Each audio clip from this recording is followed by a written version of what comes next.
CBS Sports' Pete Prisco, his thoughts on Shedeur Sanders after his first start with the Browns. He should be the starting quarterback the rest of the way.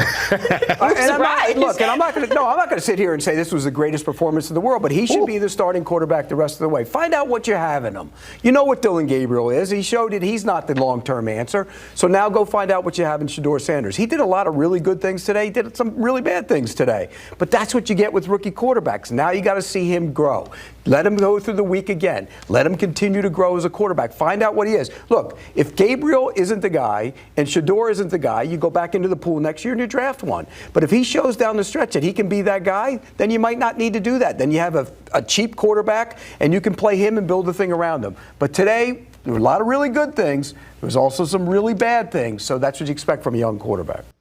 Let's welcome in Fred Greetham, senior analyst for the Orange and Brown Report. Fred, what were your takeaways from Sanders against the Raiders?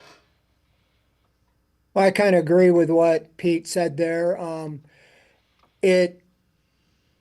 I've said it all along. You know, a lot of people think the Browns were holding Sanders back, but I think long term they felt that this is a swing, you know, either possibly a home run or a bust.